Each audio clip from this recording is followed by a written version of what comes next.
Boa noite a todos. Boa noite. Eu sempre repito a mesma coisa, né? É uma alegria estar aqui. Muito obrigada. É uma alegria e é uma honra. É uma alegria renovada. Isso, renovadíssima.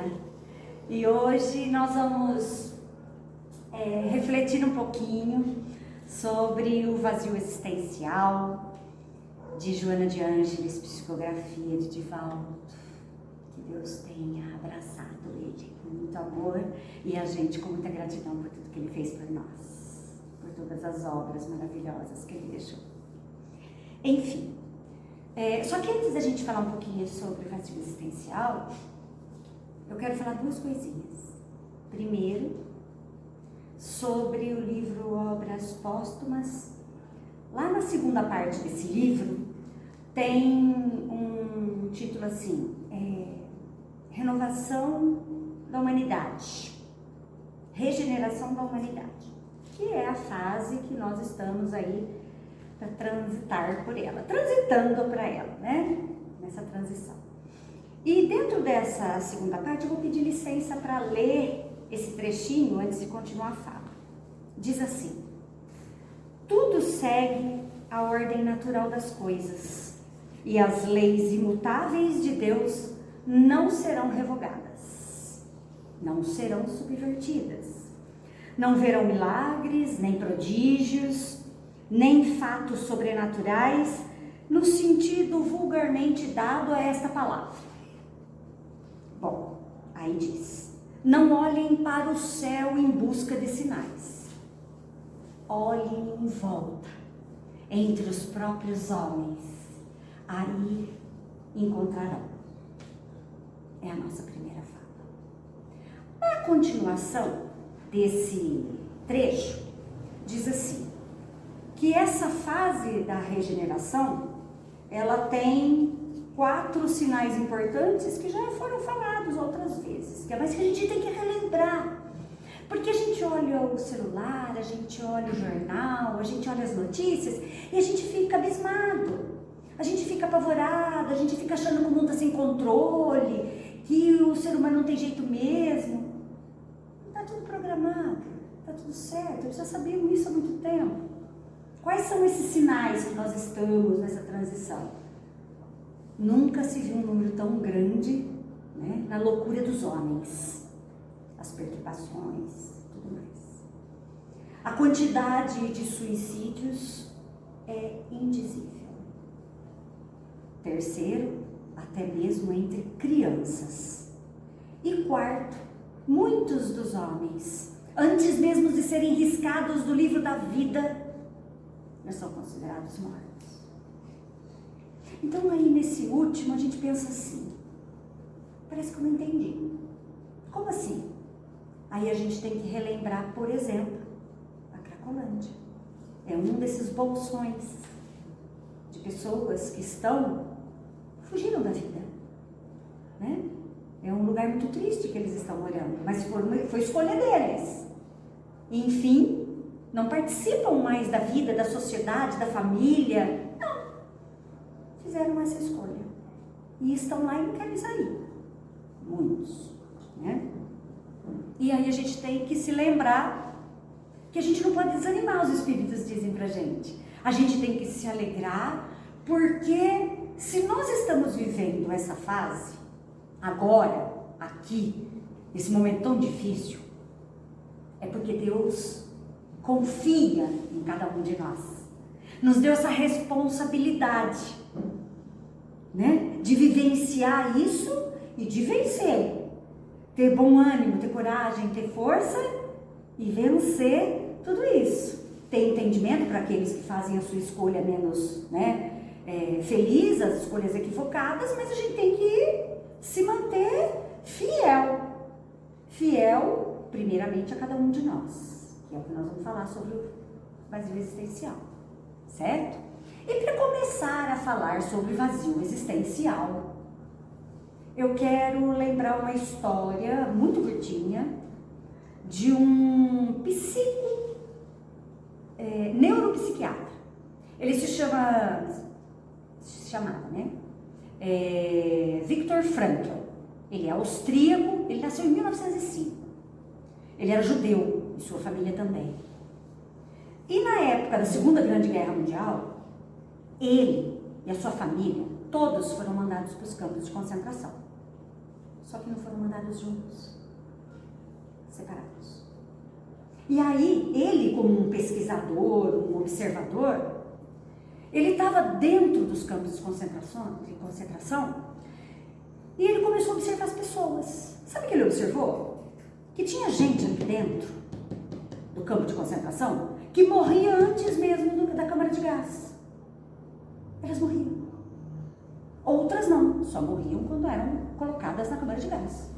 E aí ele começou a fazer o quê? Entrevistar as pessoas. Tinha pouco tempo, os trabalhos eram pesados, né? O pouquinho tempo que ele tinha, ele conversava com as pessoas. E ele perguntava o que elas pensavam de tudo isso, da vida.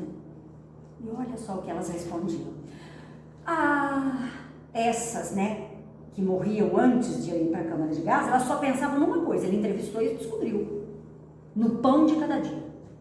Se elas iam ter ou não a comida daquele dia. Essas outras pessoas que nós vamos falar agora, ele descobriu o seguinte, que quando ele entrevistava elas, ela falava assim, se eu sair daqui do campo de concentração, eu vou montar um projeto novo de vida. Eu vou montar um negócio. O outro falava assim, eu vou ter uma atitude diferente dentro da minha família. Eu vou fazer isso, eu vou fazer aquilo. Mas todos aqueles que perseveravam tinham um projeto, uma busca, um propósito, um sentido de vida. E aí ele começou a pensar sobre isso. Ele falou, esperto como era, eu vou fazer isso. E daí ele começou a pensar em seus propósitos de vida, Victor Frankl. Bom, se eu sobreviver ao campo de concentração, eu vou fazer palestra em auditórios com muita gente, em muitos lugares, para falar para elas a importância de ter um sentido na vida. Se eu sobreviver, eu vou escrever um livro. E escreveu Um Homem em Busca de Sentido da Vida. E se eu sobreviver, eu vou montar uma escola para ensinar as pessoas como buscar o sentido na vida e a importância do sentido da vida. Ele sobreviveu, ele saiu e ele fez tudo isso. Ele montou uma escola que se chama logoterapia. É uma terapia conhecidíssima, muito importante, que ensina as pessoas exatamente como buscar um sentido para viver, um propósito de vida. Ele escreveu muitos livros e ele deu palestras em muitos lugares. Inclusive no Brasil? Eu não sabia que ele tinha vindo do Brasil, olha só. Que legal. Então, ele morreu em 1997. Não faz tanto tempo assim. Um pouco antes, acho que foi 93. Foi 90? Eu não conhecia Victor Frankl. Foi o único sobrevivente da família toda. Foi o único que sobreviveu da família. O único. E aí ele conseguiu todos esses propósitos. E o que ele pensava? Por que ele fez tudo isso em prol das pessoas que não têm um sentido para viver? Porque ele pensou assim, se nós aqui, nesse campo de concentração, todos os dias a gente amanhece sem saber se vai terminar o dia vivo, com tantas necessidades, com tanto sofrimento, com tanta dor, se nós, tendo um sentido para viver, um propósito de vida, nós conseguimos superar todas essas dificuldades, as outras pessoas, qualquer pessoa, passando por qualquer dificuldade na vida, qualquer uma, vai ser capaz de enfrentar, se tiver um sentido na vida, um propósito para viver. E aí, eu peguei para vocês 2 frases dele que eu acho importante para a nossa continuação aqui. Primeiro que ele fala que desespero é quando você sofre um sofrimento sem sentido. Você está sofrendo e está sentindo, mas não tem sentido. Já vamos falar disso. É um um sofrimento sem você entender o sentido dele, né? E a segunda frase, a verdade é que o amor é a meta última e mais importante para a humanidade. Então, em relação a essas duas frases, vamos pensar o seguinte: o sofrimento sem sentido não cabe a nós. A doutrina espírita, ela é consoladora por isso. Porque ela nos prepara e porque ela nos explica. Explica o porquê de quase todos os sofrimentos. Antes, nas vidas anteriores e nesta vida, as nossas aflições. Tudo é explicado. Então, a gente tem esse entendimento, esse conhecimento. E isso nos auxilia. Porque não dá o desespero. Porque você entende. E entendendo, tendo conhecimento, a gente se resigna. Porque é duro você sofrer e não entender. Né? Aí fica difícil. A pessoa sofre ainda mais. Por isso que ele fala, é um sofrimento sem sentido. Né? Bom, e a segunda parte que fala da verdade, que é o amor, é o mais importante, aí eu vou falar sobre a questão 938 do Livro dos Espíritos. Porque lá, ela está dentro do item A. Ela é uma questão longuinha assim, e tem uma frase ali importantíssima, que diz assim: a natureza deu ao homem a necessidade maior, que é de amar e ser amado. Então, quando a gente ouve isso, a necessidade maior é amar e ser amado, o que a gente lembra? Eu, pelo menos, me lembrei. Óbvio, a lei de amor, a lei maior, que Jesus nos falou. Tudo pode ser resumido. Amar a Deus sobre todas as coisas, com toda a sua alma, seu coração e seu espírito. E ao próximo como a si mesmo. O que é isso? Não é a lei de amor? Não é amar? E também não é ser amado? Porque se todos nós fizéssemos dessa forma, amar e ser amado, todos nós amaríamos e todos nós seríamos amados. Que vai ser futuro. Né? Um pouquinho distante, estamos aí caminhando, né? Mas é o futuro. Amar e ser amado. Então essa lei de amor, por que eu estou falando dela? E por que eu peguei essa frase? Porque é importante a gente entender que a gente tem que estipular sentidos para a gente viver, que eu vou falar já sobre os sentidos. Mas não adianta nada a gente ter propósito na vida, ter sentido na vida, ter projeto na vida, se eles não tiverem essa base, que é o amor. Lógico que tem os graus desse amor, né? Por exemplo, você vai fazer um projeto de trabalho. Não é o mesmo projeto de uma família, de ter filhos. São amores diferentes. São amores fraternos, aí são amores, né, com conotações diferentes, mas tem como base essa raiz, que é amar. Amar como irmão, que somos. Não adianta a gente querer se enganar. Ah, não, para a pessoa estar enganada. Não, é seu irmão. Não adianta. Você pode gostar, você pode não gostar, você pode aceitar, você pode não aceitar. Pode ser uma pessoa que você detesta o jeito de falar, o jeito de olhar, o jeito de agir. As escolhas da vida não importa. É irmão. Irmão distante. Nós somos todos irmãos morando em casas diferentes. É isso. Né?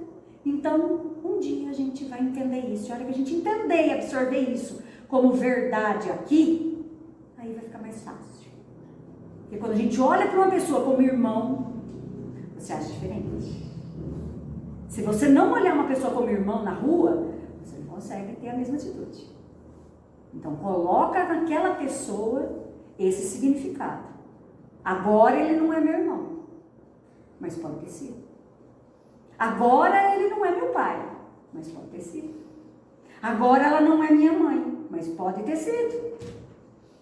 Que é o que diz os Espíritos. Que muitos de nós, quando chegam lá na vida espiritual, no plano espiritual, olha para trás e vê aqueles que desconsiderou e eram pessoas importantíssimas e amadas, queridas, parentes, faz parte da gente e a gente não teve a consideração que necessitava, que precisava, né? Então a gente tem que pensar um pouquinho. Bom, sobre o vazio existencial. Quando que uma pessoa entra nesse vazio existencial? Tem muitas situações, mas a base de tudo é que existe um desequilíbrio entre o material e o espiritual.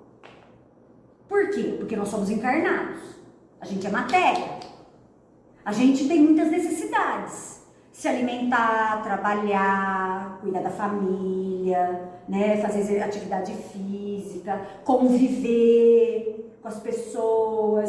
A gente tem muitas necessidades de segurança, a gente tem muitas necessidades e elas têm que ser sanadas. E a gente não pode esquecer das nossas necessidades. Ah, então eu vou trabalhar mais, só porque eu só tenho que amar. Eu vou amar, não vou trabalhar mais. Não, né? Não, né? Peso para a sociedade a gente não pode ser, como diz lá no Livro dos Espíritos. Ah, não vou fazer nada, vai virar um peso para a sociedade. Piorou. Não é assim que funciona.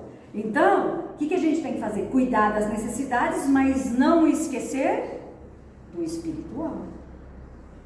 Então, o que a gente faz? A gente fica na ganância, a gente fica no egoísmo, a gente fica ali naquele lugar entristecido e materializado e esquece que a gente é espírito morando nesse corpo de carne. Provisoriamente, por um tempo. E aí, quando esse corpo não estiver mais aqui, a gente volta para lá. E quando a gente volta para lá, não tem que levar bagagenzinha? Porque quando a gente vem para cá, a gente traz uma bagagenzinha, né? Pequena, né? Ainda bem que tem o véu do esquecimento, né? Porque senão a gente não ia conseguir lidar com tudo, né?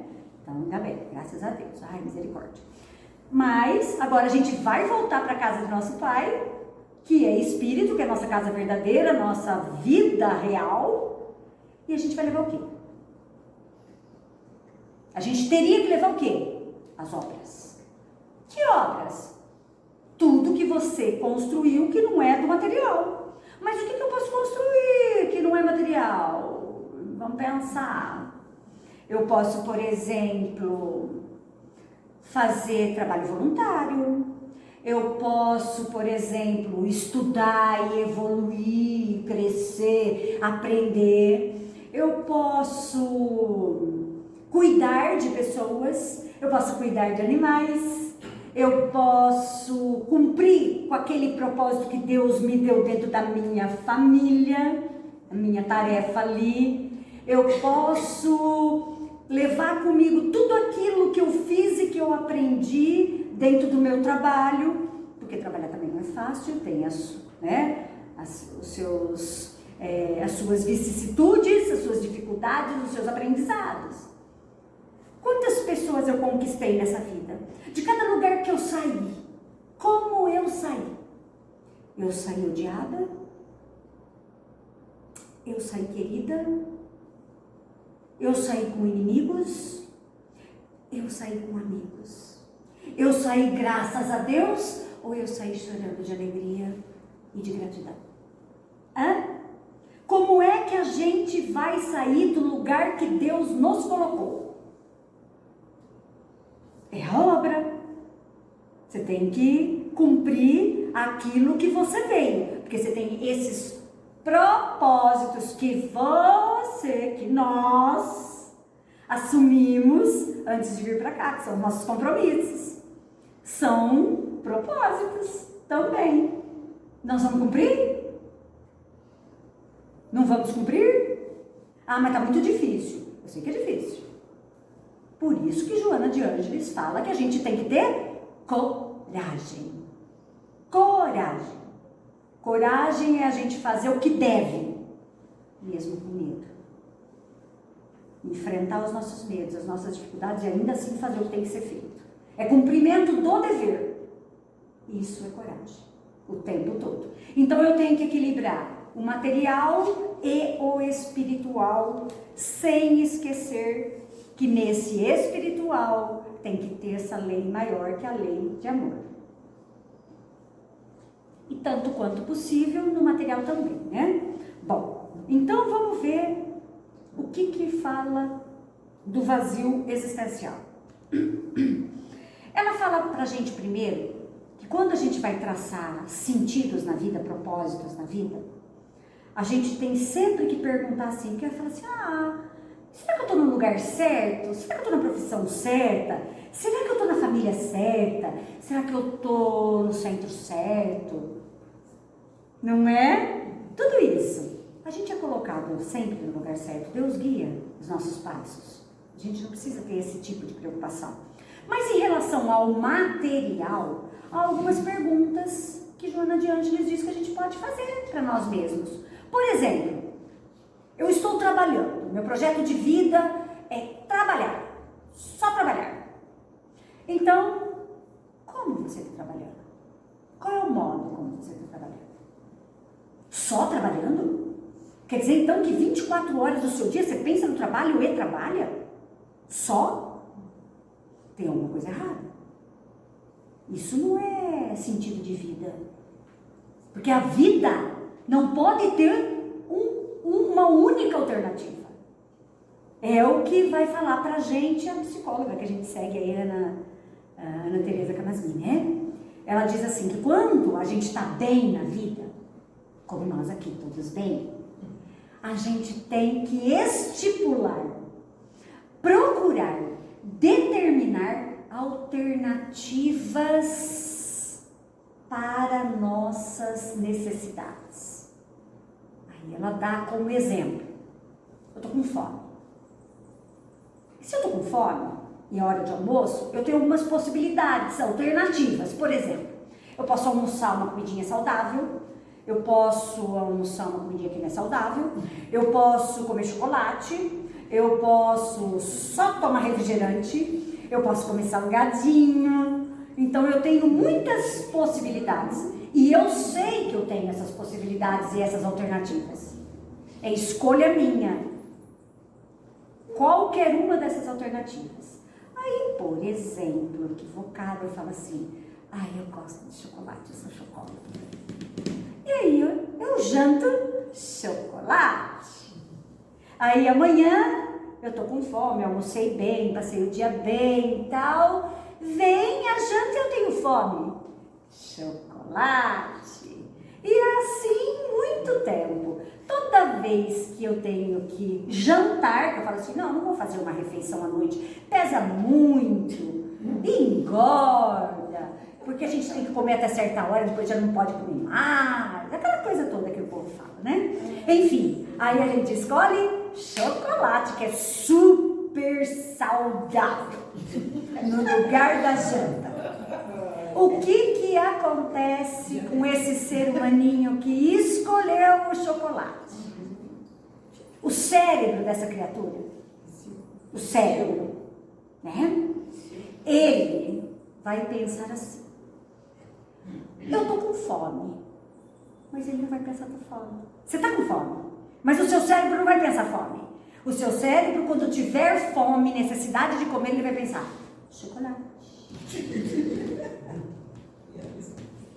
Por quê? Como a gente sempre repete, eu sei que eu sou repetitiva nisso, é porque isso é muito, muito, muito importante da gente entender. Que tudo aquilo que a gente faz,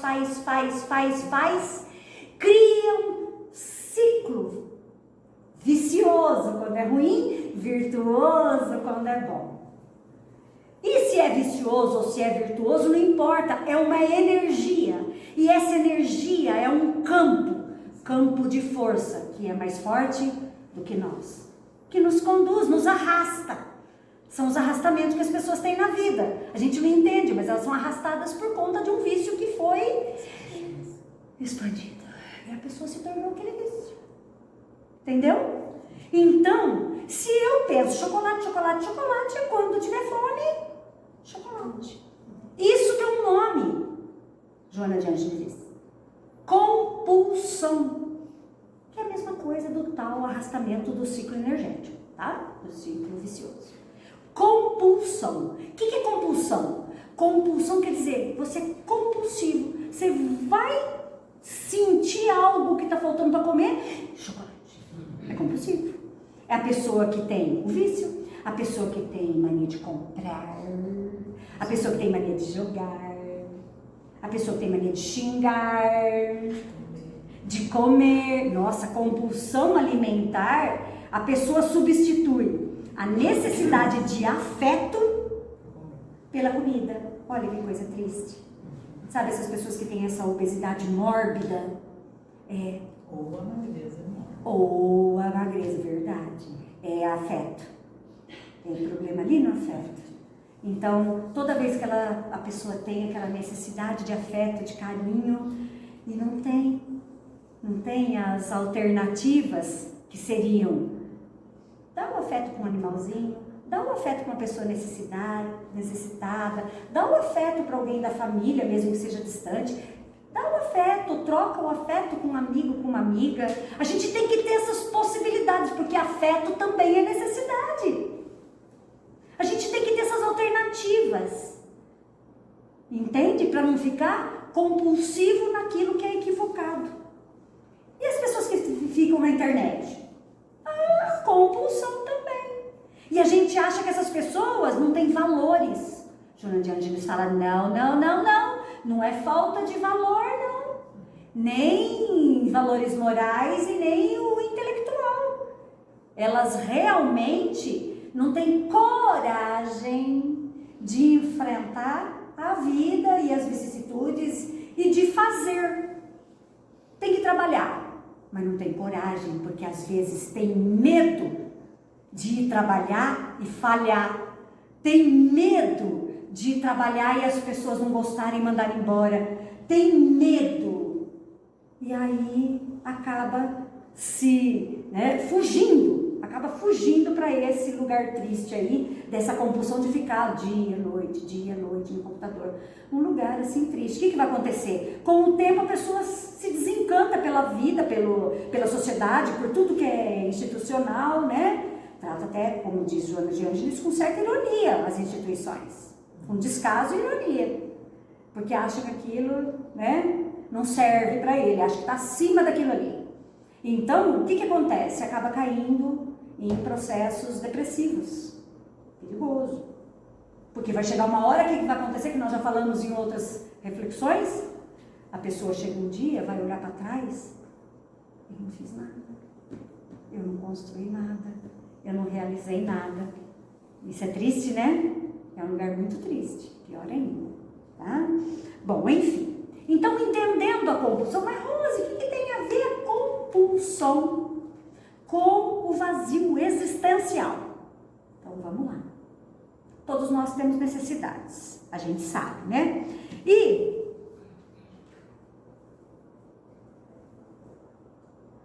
vamos entender que existe a compulsão também para o vazio existencial. Eu estou trabalhando, só que eu estou no fim da carreira. Já trabalhei, não sei quantos...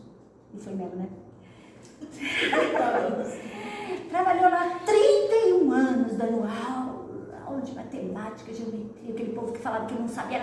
Eu não entendo nada de matemática, professora. Mas vai entender, calma, filho, um pouquinho de cada vez, devagar, vamos lá, né? E a gente vira malabarista, vira tudo quanto é coisa dentro da sala de aula. Enfim, trabalhou, amava trabalhar. Mas chega uma hora que a gente tem que parar, certo? O que Joana de Ângeles diz? Que tá ligado com o que eu já falei. Antes da gente estar nessa caminhada da aposentadoria, antes de sair, a gente tem que ter essas alternativas. Olha, eu vou sair, mas Jesus, eu vou trabalhar para você, não vou sair à toa. Eu vou fazer outro projeto, eu vou trabalhar voluntariamente. Eu vou cuidar de animaizinhos quando eu me aposentar, de cachorrinho, de gatinho, o que vier na minha porta, eu vou cuidar. Eu vou cuidar da família, dos meus idosos. Eu vou fazer isso. Você tem ali. Eu vou fazer um projeto de saúde, vou fazer academia para cuidar da minha saúde, vou isso, vou aquilo. Ok. Você tem que ter alternativas para quando você sair. Por quê? Porque toda vez que a gente conclui um ciclo, toda vez que a gente termina um projeto, a gente cai no vazio. O vazio é natural. É isso que Joana de Ângeles quer dizer. Que a gente não pode enfrentar os vazios da vida como desastres, como fim da vida. Não é. É um tempo de reflexão natural e depois você retoma outras alternativas. Quer ver uma coisa muito comum? Pessoas que têm como projeto de vida criar uma família, ter uma família, criar os filhos, educar, formá-los, casá-los. Legal! Só que chega uma hora que isso tudo acontece. Aí você olha dentro de casa, síndrome do ninho vazio. É um vazio mesmo. Porque os filhos foram. Mas é lógico, você não criou os filhos para eles terem suas próprias vidas? Pois é, tem que deixá-los ir.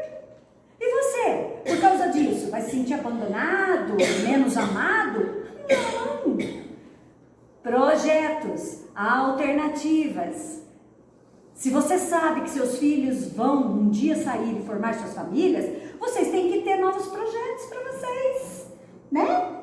Projetos, porque os filhos vão mesmo.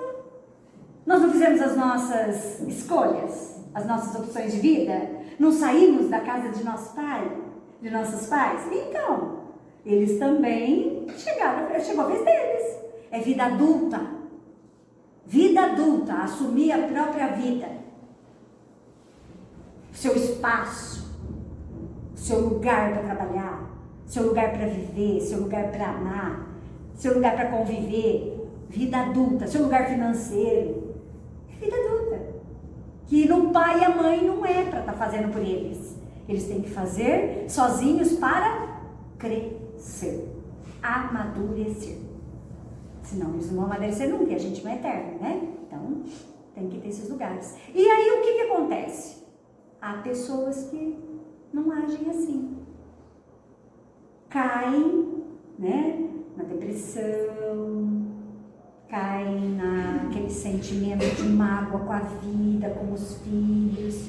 Quer ver outro lugar de vazio existencial? Muito comum, agora em final de ano? Vestibular.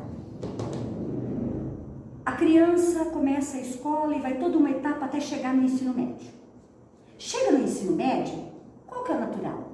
Terminou o ensino médio, ela vai prestar vestibular, ela vai fazer cursinho, dependendo do que ela vai prestar, se não passou, tal. Mas esse espaço de terminar um ciclo dá um vazio. Por quê? Porque o jovem não sabe o caminho ainda. Deus tem um lugar. Tem um lugar para cada um de nós. Mas a criança ainda não sabe, o jovem ainda não sabe. Então fica naquela ansiedade. Será que você é médica para ganhar bastante dinheiro? Você é advogado? Ou você é professora para cuidar das pessoas? Você é médica para cuidar da saúde? O que é você? Né? Fica naquela dúvida natural. E aí, com o tempo, vai se encontrando. Então, ela tem que ter o quê? Caminhos. Olha, eu não passei, mas eu tenho alternativas. Eu posso ficar em casa estudando, eu posso fazer um cursinho e tentar novamente, eu posso trabalhar, eu posso estudar, voltar a estudar outra coisa, eu posso fazer um trabalho voluntário enquanto eu não entro. Eu tenho que ter alternativas, eu tenho que ter caminhos, eu tenho que programar isso para a minha vida. E a gente, como pais, tios e dessas pessoas que estão, dessas crianças jovens que estão no vestibular, a gente tem que dizer para eles que essa confusão, essa ansiedade, tudo isso que eles estão sentindo é muito normal. É normal também o esforço, a gente se desdobrar para estudar, passar a noite, tudo isso é normal, é natural, faz parte da fase, né? O cansaço, isso vai passar, porque é natural, e a gente tem que receber tudo isso como natural. Só que eles não têm esse entendimento, porque eles estão pela primeira vez nesse caminho. Nós já fizemos esse caminho, por isso que a gente sabe. Mas ninguém não fez. Sabe? Não. Só vai fazer caminhando. Só vai aprender caminhando. Como tudo na vida, que a gente aprende fazendo. Não é? E aí, se a pessoa entra naquele parafuso de falar... eu estou deprimido, eu não passei no vestibular, eu estudei a vida inteira, eu me desdobrei, eu não passei, ou passei naquilo que eu não queria, ou entra e se decepciona com o curso. A gente tem que entender que às vezes a gente traça caminhos para a nossa vida, mas às vezes não é aquele caminho. Alguma coisa você tinha que aprender naquele caminho, porque senão você não teria tomado. Deus não permitiria que você entrasse ali. Então, a gente tem que entender que às vezes a gente vai prestar um vestibular, passar numa faculdade, começar uma faculdade e dá um vazio. O fracasso também é uma lição. O fracasso também. Nossa, não dá um vazio quando a gente entra, por exemplo, numa sociedade e a sociedade não dá certo, você monta um negócio, dá um vazio. São vazios da vida e naturais. Quando a gente perde uma pessoa, então, dá ou não dá vazio? Um vazio natural da presença da criatura ali na convivência. E isso é muito natural, e a tristeza é natural, a saudade é natural, tudo isso é natural e a gente tem que entender. Só que a gente tem que entender que desse lado da vida, ou do outro lado da vida, continua. Ninguém está sozinho lá e ninguém está sozinho aqui. Nós estamos amparados por nosso Pai e toda a espiritualidade aqui, por todos aqueles que caminham com a gente, e do outro lado, mais amparado ainda. Porque lá tem a espiritualidade superior que vai encaminhar a criatura, tratar se é necessário, fazer estudar, orientar. Olha que coisa boa. Vão estudar, vão se tratar. E não é um hospital que nem o nosso, não. Não é um hospital igual ao nosso, não. Lá é um hospital eficiente. Para quem lê as obras, sabe que aquilo lá é um tratamento energético, que refaz perispírito, que refaz as energias, o bom ânimo, tudo. Oxe. Não há horas inúteis. Não há como a gente faz aqui, né? Infelizmente. Outro lugar de vazio existencial é casamento. Não é o dentro do casamento, tá, gente? Calma aí, pera lá. Você casa. Ah, que belezinha, casei. Os casalzinhos novos aqui da sala. Casou. Aí convive, 20 anos, tem família, tem filhos. Chega uma hora, um olha pro outro e fala assim: não dá mais. Não dá mais. Não quero mais. Não tem jeito, o amor acabou. Né? Tem a amizade, tem assim, mas não tem o amor. Não quer continuar junto. Ou uma das pessoas conhece uma outra pessoa. Quem aqui está livre de acontecer isso? Ninguém, gente. Ninguém. Nós somos seres humanos. Faz parte desse mundo material. De repente conhece outra pessoa. Jesus! E se apaixona daquele arrastamento, né? Que paixão, aquela coisa. E quer desfazer o casamento. Ué, se o outro não quer ficar com você, vai fazer o quê? Acaba a tua vida por causa disso? Não acaba a tua vida por causa disso. É reprogramação. É um momento difícil? É um momento difícil. Muito difícil. Mas é um lugar que a gente não vai para morar. É um vazio. É um tempo de reflexão e ao mesmo tempo de retomada.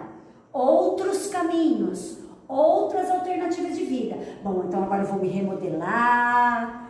Eu vou para academia, aí vai para academia, aí vai se cuidar, aí vai fazer curso, aí vai conviver com os amigos, volta para casa das amigas, volta a frequentar a casa das parentadas longe, volta a viajar, volta a passear. Pois é, não tem problema, voltou. O que importa é que você tenha sentido para viver, que você tenha propósito para viver, porque existem infinitos propósitos. Se alguém precisar de propósito, vai na casa de oração e pergunta: tem algum propósito aí que eu cumpri? Você pode ter certeza que vão te dar assim uma dúzia de propósitos para você, com certeza. Tá? Agora, se você não quiser ir na casa de oração, pode ficar na tua própria casa mesmo e definir propósitos ali, né? Cada um é cada um. Bom, então ela diz assim pra gente, que é importante, eu já falei, vou repetir. Como sair do vazio existencial? Traçando novos caminhos. E lembrando que esses caminhos têm que ter como base o amor, o convívio. Não dá pra gente ter sentido de vida, propósito de vida egoísta. Tá? Não dá. Meu sentido de vida é ganhar dinheiro, muito dinheiro, enriquecer, ganhar bilhões, ter assim, coleira de diamante pro meu cachorro. Bonito propósito de vida esse. Você vender a coleira de brilhantes, de diamante do seu cachorro, quantas cestas básicas você poderia dar? Quantas casinhas você poderia construir? Não é? Então, antes de traçar esses propósitos para a vida, veja se ele está dentro do equilíbrio material e espiritual. Porque se você ficar só no material, vai chegar uma hora que você vai olhar para trás e vai sentir um vazio. Porque você deixou para trás os seus amores, a sua família, os seus amigos, né? Então a gente não pode esquecer isso. Aí ela, para terminar, a gente às vezes sente um vazio também, natural da idade. Principalmente as pessoas mais idosas. Porque as pessoas assim, bem idosinhas, elas começam a sentir o vazio porque fala assim, ao mesmo tempo que cumpriu o propósito que se, estipulou para a vida, cumpriu, mas a vida está se acabando. E então dá esse vazio também. A vida está acabando, está chegando no final dessa vida terrestre, dessa vida material. Ela está no final. Por isso que a base espiritual é importante. Porque normalmente, para quem tem assim, as raízes dentro da doutrina espírita, fica mais fácil porque sabe que isso aqui é uma passagem. Vai ser uma passagem. O final dessa continuação. É o final de um propósito de vida, de existência, para o início de outra. Com novos propósitos, com um novo fôlego, um novo corpo. É reinício. Então a gente tem que ir caminhando para esse final de propósito, já pensando que nós teremos novos propósitos para a nova existência. Que Deus nos ajuda, nos auxilia nisso, né? E a gente também tem um vazio por conta da nossa inferioridade. Como assim, Rose? Só para terminar. Nós estamos no mundo de provas e expiações. Somos espíritos imperfeitos. Todos nós numa média. Certo? Então, quando a gente olha para trás, mundo primitivo e todas as existências que a gente teve no mundo de provas e expiações, a gente tem conquista. A gente tem conquista. Né? Não estamos mais com a clave batendo no outro, nem lutando com o leão. Não, tem conquista. Mas quando a gente olha para frente, para o futuro, para o nosso destino, que é ser perfeito e luz, puro amor, falta muito. Então dá um vazio. Só que a gente tem que ter esse entendimento. Nós somos um vaso em construção. Nós somos uma obra que está sendo edificada, construída. Então a gente tem que ter paciência, coragem e alegria de viver sempre com aquele pensamento. Eu tenho um sentido. Eu estou sofrendo. Eu estou passando dificuldade. Mas eu tenho um sentido. Porque na hora da dor, na hora do sofrimento, na hora da doença, na hora da perda, o que vai te auxiliar é o sentido de vida. É o propósito que você tem. E se você tiver um propósito maior, espiritual, aí a coisa fica mais leve. Porque aí a gente passa pela dificuldade. E aí pode ser até que com a alegria que a gente recebe as nossas dificuldades e as nossas vicissitudes, ela pode ser até diminuída ou extinguida dentro da própria existência. Ok? Então eu desejo a vocês poucos vazios existenciais e uma vida muito cheia daquilo que a natureza diz que é a base da nossa vida. Muito amor para dar e para receber. A gente tem que ter humildade também para receber o amor. Às vezes um amor meio assim, né? Meio atravancado que vem, mas a gente tem que receber. Viu? Muito obrigada a todos, muita luz e muita paz.